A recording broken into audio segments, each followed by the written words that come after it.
Will Jeeves rally round when the goggle-eyed Wilmot is foisted on Berty?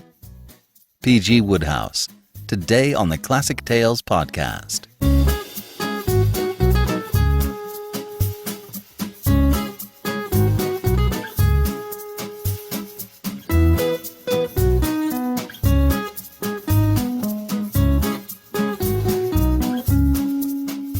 Welcome to the Classic Tales podcast. Thank you for listening. The vintage episode for the week is The Man Who Corrupted Hadleyburg by Mark Twain. Be sure to check it out on Tuesday. If you have found value in the show, please consider becoming a monthly supporter. Help us to help other folks like you. Please go to classictalesaudiobooks.com and become a monthly supporter for as little as $5 a month. As a thank you gesture, we'll send you a coupon code every month for $8 off any audiobook order. Give more and you get more. Thanks for helping us out. Go to classictalesaudiobooks.com and become a supporter today. Today's story is another in the series of P.G. Wodehouse short stories found in the volume My Man Jeeves. In case you haven't noticed, I'm recording anew all the stories in this volume. Some we've heard before, and some we haven't. So while today's story has shown up before, I hope you won't mind it again, recorded 15 years later. And now, Jeeves and the Unbidden Guest by P.G. Wodehouse.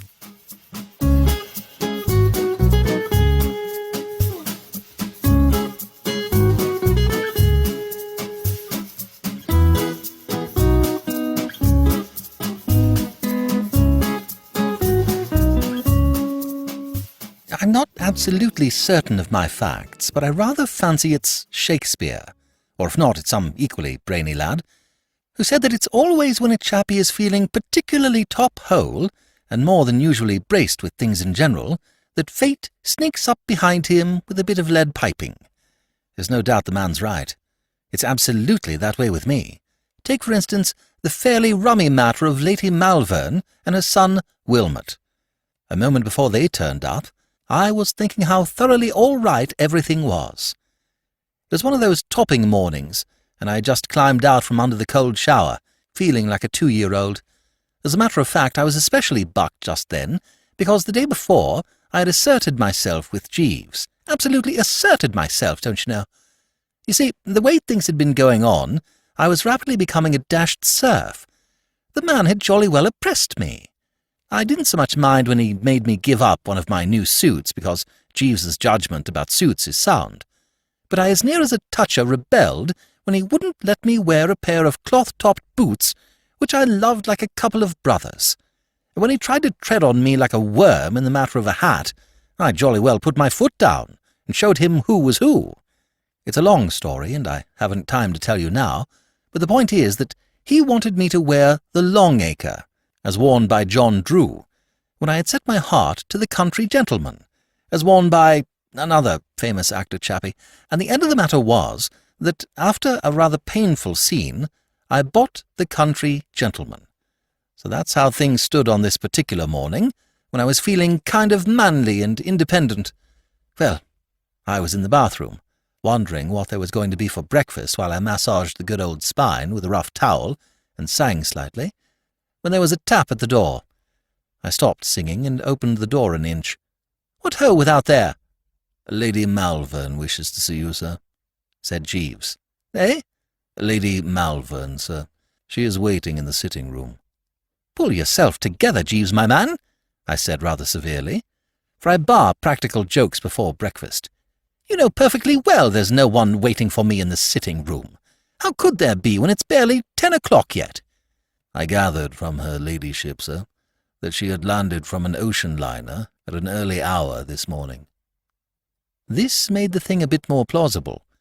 I remembered that when I had arrived in America, about a year before, the proceedings had begun at some ghastly hour like 6, that I had been shot out onto a foreign shore considerably before 8. "Who the deuce is Lady Malvern, Jeeves?" "Her ladyship did not confide in me, sir." "Is she alone?" "Her ladyship is accompanied by a Lord Pershaw, sir. I fancy that his lordship would be her ladyship's son." "Oh, well, Put out rich raiment of sorts, and I'll be dressing. Our heather mixture lounge is in readiness, sir. Then lead me to it. While I was dressing, I kept trying to think who on earth Lady Malvern could be. It wasn't till I had climbed through the top of my shirt and was reaching out for the studs that I remembered. I've placed her, Jeeves. She's a pal of my Aunt Agatha.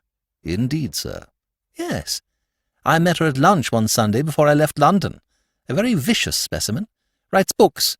She wrote a book on social conditions in India when she came back from the Durbar. Yes, sir. Pardon me, sir, but not that tie. Eh? Not that tie with a heather mixture lounge, sir. It was a shock to me. I thought I had quelled the fellow. It was rather a solemn moment. What I mean is, if I weakened now, all my good work the night before would be thrown away. I braced myself. What's wrong with this tie? I've seen you give it a nasty look before. Speak out like a man. What's the matter with it? Too ornate, sir. Nonsense. A cheerful pink, nothing more. Unsuitable, sir. Jeeves, this is the tie I wear. Very good, sir. Dashed unpleasant. I could see that the man was wounded, but I was firm. I tied the tie, got into the coat and waistcoat, and went into the sitting-room. "Hello, hello, hello," I said. "What?" "Ah, how do you do, Mr. Worcester? You have never met my son, Wilmot, I think. Motty, darling, this is Mr. Worcester." Lady Malvern was a hearty, happy, healthy, overpowering sort of dashed female, not so very tall, but making up for it by measuring about 6 feet from the O.P. to the prompt side. She fitted into my biggest armchair, as if it had been built round her by someone who knew they were wearing armchairs tight about the hips that season. She had bright, bulging eyes and a lot of yellow hair, and when she spoke she showed about 57 front teeth. She was one of those women who kind of numb a fellow's faculties. She made me feel as if I were 10 years old and had been brought into the drawing-room in my Sunday clothes to say how do you do.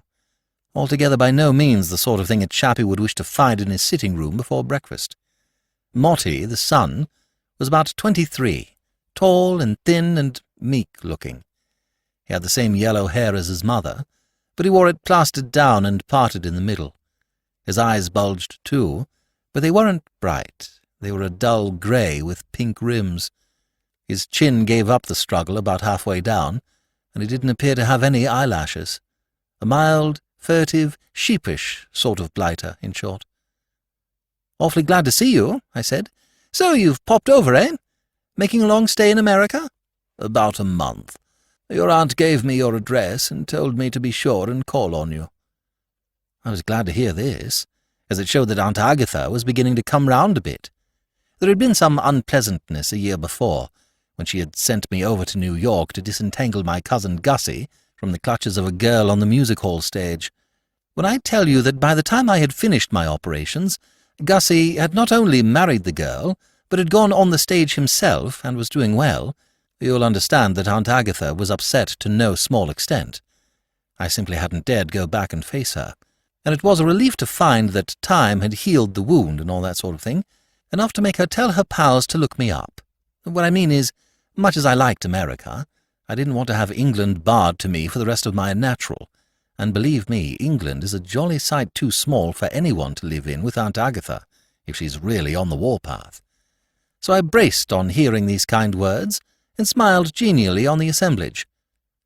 "Your aunt tells us that you would do anything that was in your power to be of assistance to us." "Rather? Oh, rather, absolutely." "Thank you so much. I want you to put dear Motty up for a little while." I didn't get this for a moment. "Put him up? For my clubs?" "No, no. Darling Motty is essentially a home bird, aren't you, Motty, darling?" Motty, who was sucking the knob of his stick, uncorked himself. "Yes, mother," he said, and corked himself up again. "I should not like him to belong to clubs. I mean to put him up here. Have him to live with you while I am away." These frightful words trickled out of her like honey. The woman simply didn't seem to understand the ghastly nature of her proposal. I gave Motty the swift east to west. He was sitting with his mouth nuzzling the stick, blinking at the wall. The thought of having this planted on me for an indefinite period appalled me. Absolutely appalled me, don't you know? I was just starting to say that the shot wasn't on the board at any price, and that the first sign Motty gave of trying to nestle into my little home I would yell for the police, when she went on, rolling placidly over me, as it were. There was something about this woman that sapped a chappie's willpower. "I am leaving New York by the midday train, as I have to pay a visit to Sing Sing prison. I am extremely interested in prison conditions in America.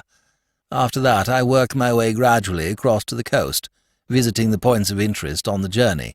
You see, Mr. Wooster, I am in America principally on business. No doubt you read my book, India and the Indians. My publishers are anxious for me to write a companion volume on the United States. I shall not be able to spend more than a month in the country, as I have to get back for the season, but a month should be ample. I was less than a month in India, and my dear friend Sir Roger Cremorne wrote his America from Within after a stay of only 2 weeks. I should love to take dear Motty with me, but the poor boy gets so sick when he travels by train. I shall have to pick him up on my return." From where I sat, I could see Jeeves in the dining-room, laying the breakfast table. I wished I could have had a minute with him alone. I felt certain that he would have been able to think of some way of putting a stop to this woman. "It will be such a relief to know that Motty is safe with you, Mr. Wooster. I know what the temptations of a great city are. Hitherto, dear Motty has been sheltered from them. He has lived quietly with me in the country. I know that you will look after him carefully, Mr. Wooster. He will give you very little trouble." She talked about the poor blighter as if he wasn't there. Not that Motty seemed to mind. He had stopped chewing his walking-stick, and was sitting there with his mouth open. "He is a vegetarian and a teetotaler, and is devoted to reading. Give him a nice book, and he will be quite contented." She got up. "Thank you so much, Mr. Wooster. I don't know what I should have done without your help. Come, Motty, we have just time to see a few of the sights before my train goes, but I shall have to rely on you for most of my information about New York, darling. Be sure to keep your eyes open and take notes of your impressions. It will be such a help. Goodbye, Mr. Wooster. I will send Motty back early in the afternoon." They went out, and I howled for Jeeves. "Jeeves, what about it?" "Sir?" "What's to be done? You heard it all, didn't you? You were in the dining-room most of the time. That pill is coming to stay here." "Pill, sir?" "The excrescence." "I beg your pardon, sir." I looked at Jeeves sharply. This sort of thing wasn't like him. It was as if he were deliberately trying to give me the pip. Then I understood. The man was really upset about that tie. He was trying to get his own back. "Lord Pershaw will be staying here from tonight, Jeeves," I said coldly. "Very good, sir. Breakfast is ready, sir." I could have sobbed into the bacon and eggs. That there wasn't any sympathy to be got out of Jeeves was what put the lid on it. For a moment I almost weakened and told him to destroy the hat and tie if he didn't like them, but I pulled myself together again. I was dashed if I was going to let Jeeves treat me like a bally one-man chain gang. But, what with brooding on Jeeves and brooding on Motty, I was in a pretty reduced sort of state. The more I examined the situation, the more blighted it became. There was nothing I could do. If I slung Motty out, he would report to his mother, and she would pass it on to Aunt Agatha, and I didn't like to think what would happen then.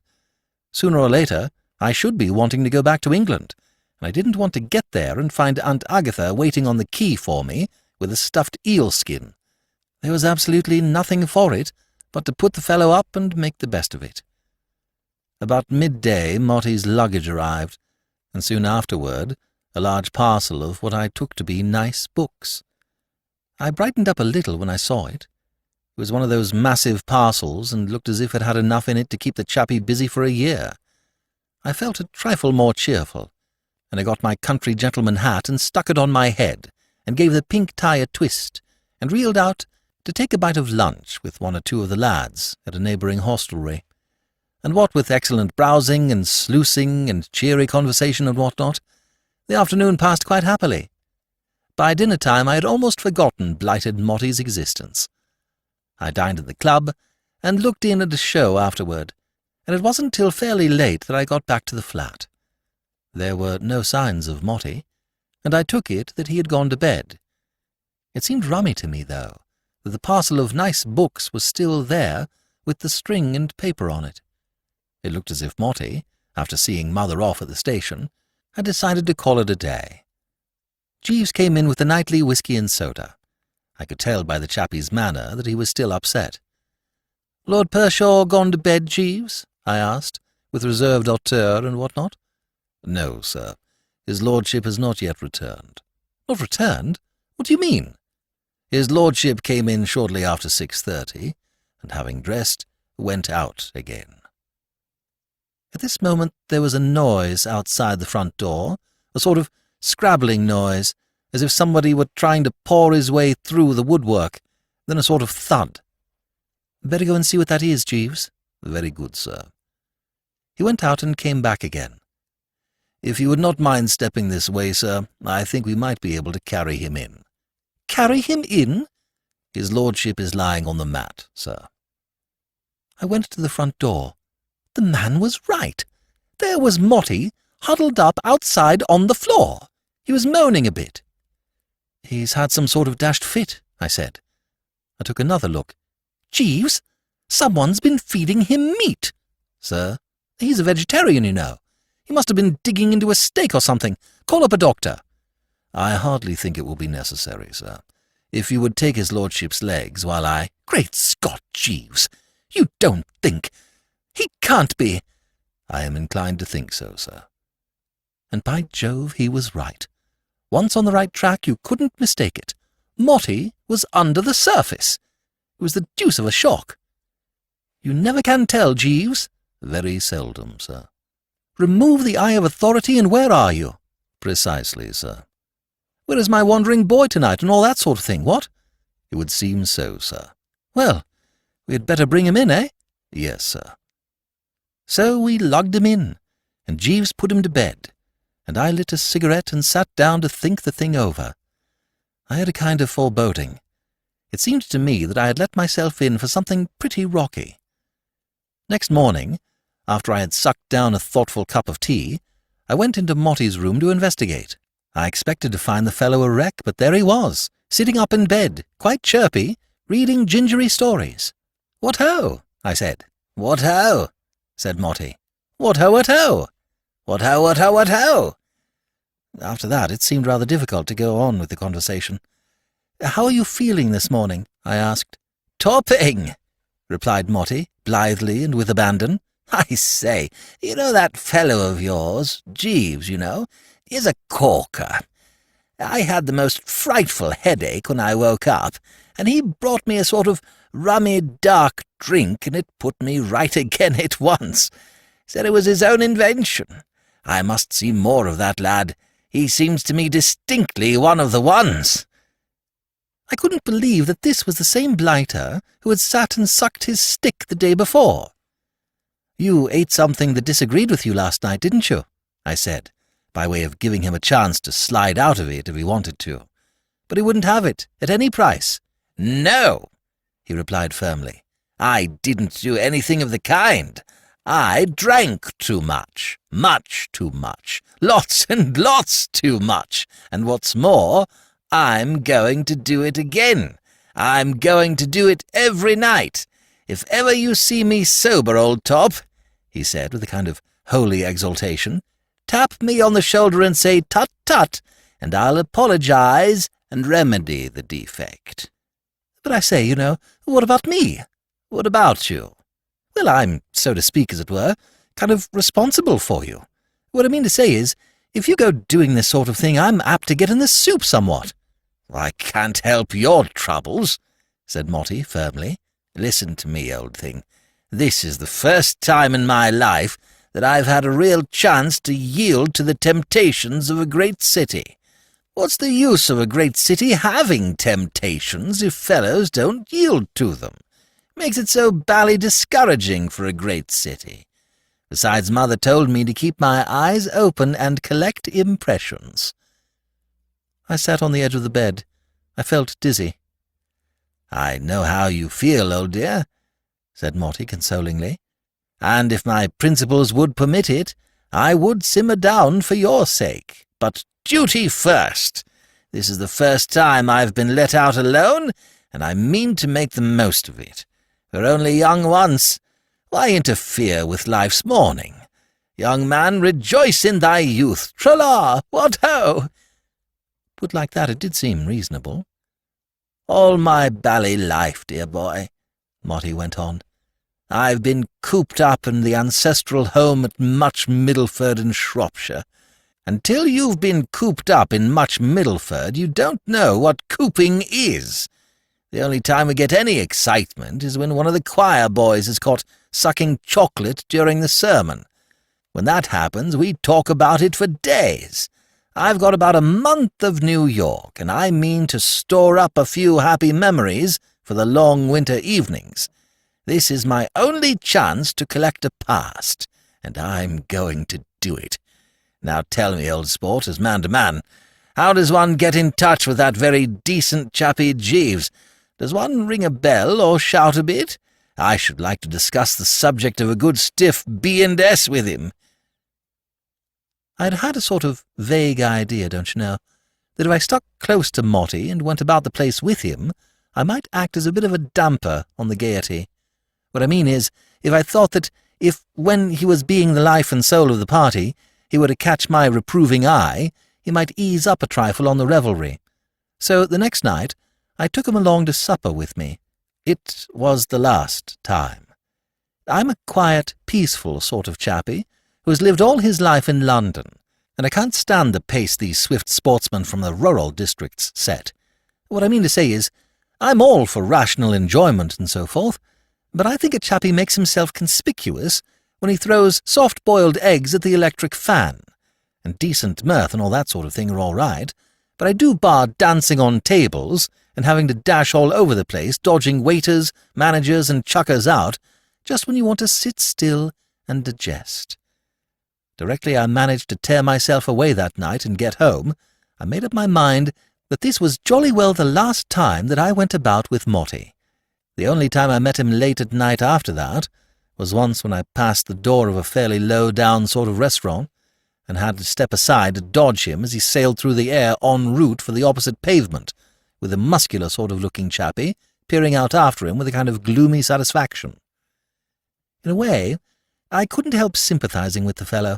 He had about 4 weeks to have the good time that ought to have been spread over about 10 years, and I didn't wonder at his wanting to be pretty busy. I should have been just the same in his place. Still, there was no denying that it was a bit thick. If it hadn't been for the thought of Lady Malvern and Aunt Agatha in the background, I should have regarded Motty's rapid work with an indulgent smile. But I couldn't get rid of the feeling that sooner or later I was the lad who was scheduled to get it behind the ear, and what with brooding on this prospect, and sitting up in the old flat waiting for the familiar footstep, and putting it to bed when it got there, and stealing into the sick chamber next morning to contemplate the wreckage, I was beginning to lose weight, absolutely becoming the good old shadow, I give you my honest word, starting at sudden noises and what not. And no sympathy from Jeeves. That was what cut me to the quick. The man was still thoroughly pipped about the hat and tie, and simply wouldn't rally round. One morning I wanted comforting so much that I sank the pride of the Worcesters and appealed to the fellow direct. "Jeeves," I said, "this is getting a bit thick." "Sir?" "Business and cold respectfulness. You know what I mean. This lad seems to have chucked all the principles of a well-spent boyhood. He has got it up his nose." "Yes, sir." "Well, I shall get blamed, don't you know? You know what my Aunt Agatha is." "Yes, sir." "Very well, then." I waited a moment, but he wouldn't unbend. "Jeeves," I said, "haven't you any scheme up your sleeve for coping with this blighter?" "No, sir." And he shimmered off to his lair, obstinate devil. So dashed absurd, don't you know? It wasn't as if there was anything wrong with that country gentleman hat. It was a remarkably priceless effort, and much admired by the lads. But just because he preferred the Longacre, he left me flat. It was shortly after this that young Motty got the idea of bringing pals back in the small hours to continue the gay revels in the home. This was where I began to crack under the strain. You see, the part of town where I was living wasn't the right place for that sort of thing. I knew lots of chappies down Washington Square way who started the evening at about 2 a.m., artists and writers and what-not, who frolicked considerably till checked by the arrival of the morning milk. That was all right. They like that sort of thing down there. The neighbours can't get to sleep unless there's someone dancing Hawaiian dances over their heads. But on 57th Street, the atmosphere wasn't right, and when Motty turned up at 3 in the morning with a collection of hearty lads, who only stopped singing their college song when they started singing The Old Oaken Bucket, there was a marked peevishness among the old settlers in the flats. The management was extremely terse over the telephone at breakfast time, and took a lot of soothing. The next night I came home early, after a lonely dinner, at a place which I'd chosen because there didn't seem any chance of meeting Motty there. The sitting-room was quite dark, and I was just moving to switch on the light when there was a sort of explosion and something collared hold of my trouser leg. Living with Motty had reduced me to such an extent that I was simply unable to cope with this thing. I jumped backward with a loud yell of anguish and tumbled out into the hall just as Jeeves came out of his den to see what the matter was. "Did you call, sir?" "Jeeves, there's something in there that grabs you by the leg." "That would be Rollo, sir." "Eh?" "I would have warned you of his presence, but I did not hear you come in. His temper is a little uncertain at present, and he has not yet settled down." "Who the deuce is Rollo?" "His lordship's bull terrier, sir. His lordship won him in a raffle, and tied him to the leg of the table. If you will allow me, sir, I will go in and switch on the light." There really is nobody like Jeeves. He walked straight into the sitting-room, the biggest feat since Daniel in the lion's den, without a quiver. What's more, his magnetism, or whatever they call it, was such that the dashed animal, instead of pinning him by the leg, calmed down as if he had had a bromide, and rolled over on his back with all his paws in the air. If Jeeves had been his rich uncle, he couldn't have been more chummy. Yet directly he caught sight of me again, he got all worked up and seemed to have only one idea in life, to start chewing me where he had left off. "Rollo is not used to you yet, sir," said Jeeves, regarding the bally quadruped in an admiring sort of way. "He is an excellent watchdog." "I don't want a watchdog to keep me out of my rooms." "No, sir." "Well, what am I to do?" "No doubt in time the animal will learn to discriminate, sir. He will learn to distinguish your peculiar scent." "What do you mean, my peculiar scent? Correct the impression that I intend to hang about in the hall while life slips by, in the hope that one of these days that dashed animal will decide that I smell all right." I thought for a bit. "Jeeves?" "Sir?" "I'm going away. Tomorrow morning by the first train. I shall go and stop with Mr. Todd in the country." "Do you wish me to accompany you, sir?" "No." "Very good, sir." "I don't know when I shall be back. Forward my letters." "Yes, sir." As a matter of fact, I was back within the week. Rocky Todd, the pal I went to stay with, is a rummy sort of chap who lives all alone in the wilds of Long Island, and likes it. But a little of that sort of thing goes a long way with me. Dear old Rocky is one of the best, but after a few days of his cottage in the woods, miles away from anywhere, New York, even with Motty on the premises, began to look pretty good to me. The days down on Long Island have 48 hours in them. You can't get to sleep at night because of the bellowing of the crickets, and you have to walk 2 miles for a drink and 6 for an evening paper. I thanked Rocky for his kind hospitality, and caught the only train they have down in those parts. It landed me in New York about dinner time. I went straight to the old flat. Jeeves came out of his lair. I looked round cautiously for Rollo. "Where's that dog, Jeeves? Have you got him tied up?" "The animal is no longer here, sir. His lordship gave him to the porter, who sold him. His lordship took a prejudice against the animal on account of being bitten by him in the calf of the leg." I don't think I've ever been so bucked by a bit of news. I felt I had misjudged Rollo. Evidently, when you got to know him better, he had a lot of intelligence in him. "Ripping," I said. "Is Lord Pershaw in, Jeeves?" "No, sir." "Do you expect him back to dinner?" "No, sir." "Where is he?" "In prison, sir." Have you ever trodden on a rake and had the handle jump up and hit you, That's how I felt then. In prison? Yes, sir. You don't mean in prison? Yes, sir. I lowered myself into a chair. Why? I said.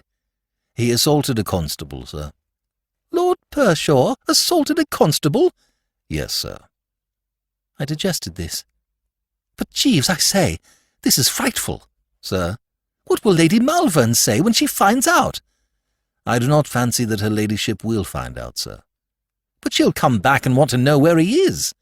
I rather fancy, sir, that his lordship's bit of time will have run out by then.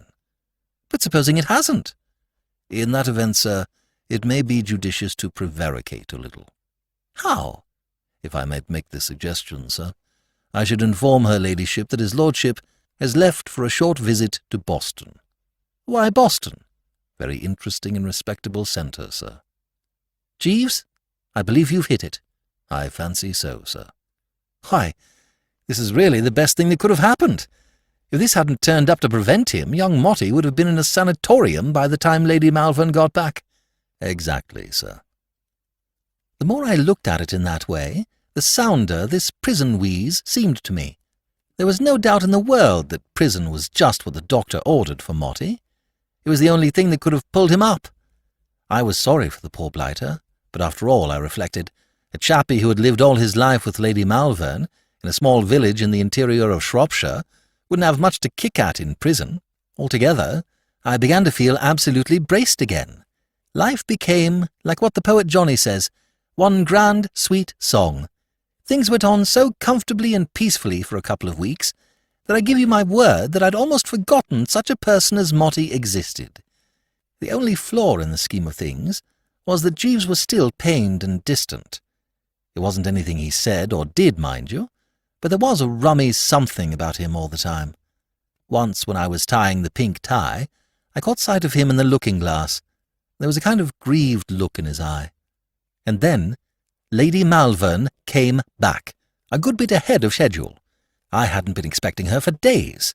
I'd forgotten how time had been slipping along. She turned up one morning when I was still in bed, sipping tea and thinking of this and that. Jeeves flowed in with the announcement that he had just loosed her into the sitting-room. I draped a few garments round me and went in. There she was, sitting in the same armchair, looking as massive as ever. The only difference was that she didn't uncover the teeth, as she had done the first time. "Good morning," I said. "So you've got back, what?"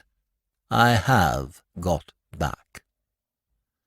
There was something sort of bleak about her tone, rather as if she had swallowed an east wind. This I took to be due to the fact that she probably hadn't breakfasted.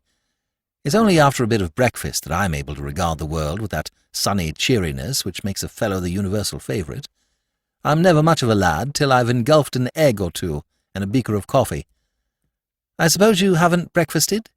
"I have not yet breakfasted." "Won't you have an egg or something? Or a sausage or something? Or something?" "No, thank you." She spoke as if she belonged to an anti-sausage society, or a league for the suppression of eggs. There was a bit of silence. "I called on you last night," she said, "but you were out." "Awfully sorry. Had a pleasant trip?" "Extremely, thank you." "See everything? Niagara Falls, Yellowstone Park, and the jolly old Grand Canyon and what not?" "I saw a great deal." There was another slightly frappé silence. Jeeves floated silently into the dining-room and began to lay the breakfast table.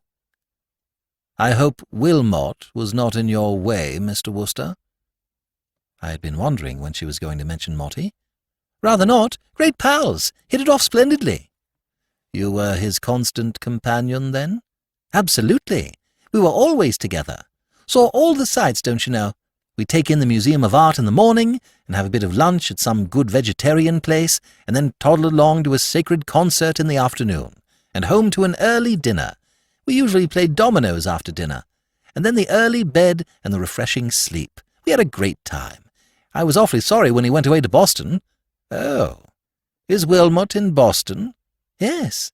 I ought to have let you know, but of course we didn't know where you were. You were dodging all over the place like a snipe. I mean, don't you know, dodging all over the place, and we couldn't get at you. Yes, Motty went off to Boston." "You're sure he went to Boston?" "Oh, absolutely." I called out to Jeeves, who was now messing about in the next room with forks and so forth. "Jeeves, Lord Pershaw didn't change his mind about going to Boston, did he?" "No, sir." I thought I was right. "Yes, Motty went to Boston." "Then how do you account, Mr. Wooster, for the fact that when I went yesterday afternoon to Blackwell's Island prison to secure material for my book, I saw poor dear Wilmot there, dressed in a striped suit, seated beside a pile of stones, with a hammer in his hands?" I tried to think of something to say, but nothing came. A chappie has to be a lot broader about the forehead than I am to handle a joke like this. I strained the old bean till it creaked, but between the collar and the hair parting nothing stirred. I was dumb, which was lucky, because I wouldn't have had a chance to get any persiflage out of my system. Lady Malvern collared the conversation. She had been bottling it up, and now it came out with a rush. "So this is how you have looked after my poor dear boy, Mr. Wooster. So this is how you have abused my trust. I left him in your charge, thinking that I could rely on you to shield him from evil. He came to you innocent, unversed in the ways of the world, confiding, unused to the temptations of a large city, and you led him astray." I hadn't any remarks to make. All I could think of was the picture of Aunt Agatha drinking all this in and reaching out to sharpen the hatchet against my return. "You deliberately—" Far away in the misty distance a soft voice spoke. "If I might explain, your ladyship." Jeeves had projected himself in from the dining-room and materialized on the rug. Lady Malvern tried to freeze him with a look, but you can't do that sort of thing to Jeeves. He is look-proof. "I fancy, your ladyship, that you have misunderstood Mr. Wooster, and that he may have given you the impression that he was in New York when his lordship was removed. When Mr. Wooster informed your ladyship that his lordship had gone to Boston, he was relying on the version I had given him of his lordship's movements. Mr. Wooster was away, visiting a friend in the country at the time, and knew nothing of the matter till your ladyship informed him." Lady Malvern gave a kind of grunt. It didn't rattle Jeeves. "I feared Mr. Wooster might be disturbed if he knew the truth, as he is so attached to his lordship, and has taken such pains to look after him, so I took the liberty of telling him that his lordship had gone away for a visit. It might have been hard for Mr. Wooster to believe that his lordship had gone to prison voluntarily, and from the best motives, but your ladyship, knowing him better, will readily understand." "What?" Lady Malvern goggled at him.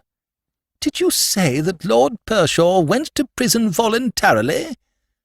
"If I might explain, your ladyship, I think that your ladyship's parting words made a deep impression on his lordship.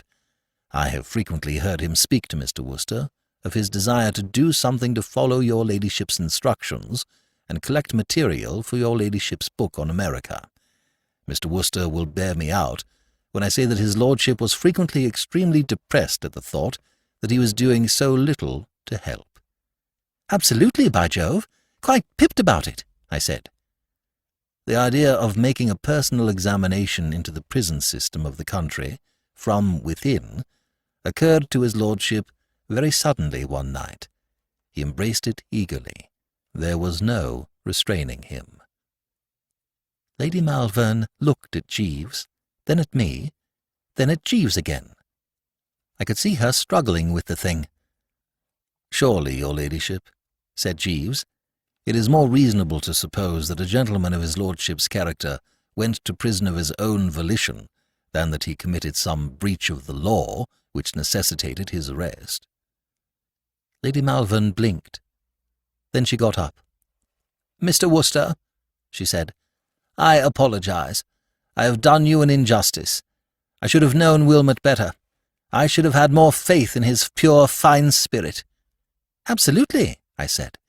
"Your breakfast is ready, sir," said Jeeves. I sat down and dallied in a dazed sort of way with a poached egg. "Jeeves," I said, "you are certainly a life-saver." "Thank you, sir." Nothing would have convinced my Aunt Agatha that I hadn't lured that blighter into riotous living.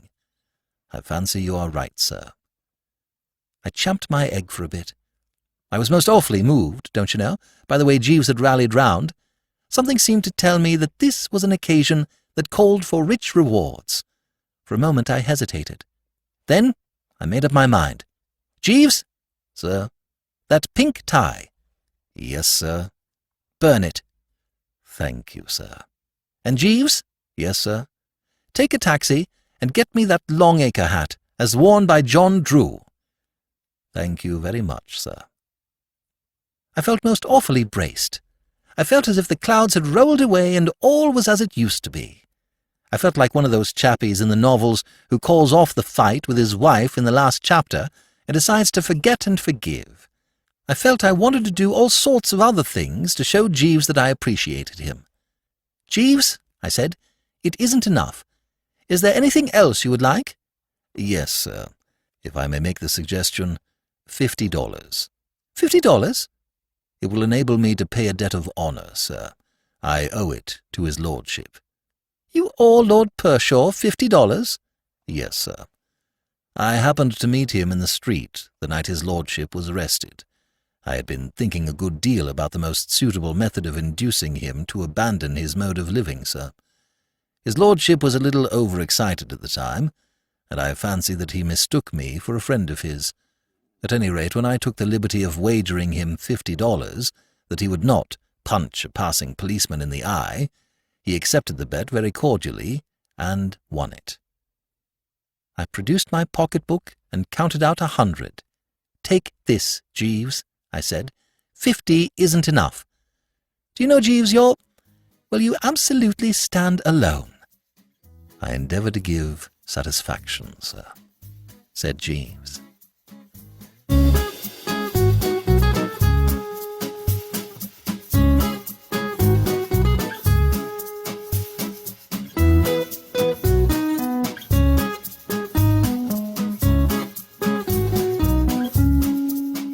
This is B.J. Harrison. I hope you've enjoyed this unabridged production of Jeeves and the Unbidden Guest by P.G. Wodehouse. If you've enjoyed this episode, you may also enjoy Carry On Jeeves, another series of short stories by P.G. Wodehouse, available for free in your podcast feed. Thank you for joining me today and allowing classic literature to awaken your better self. Please join me next time, and we'll rediscover the greatest stories ever put to paper.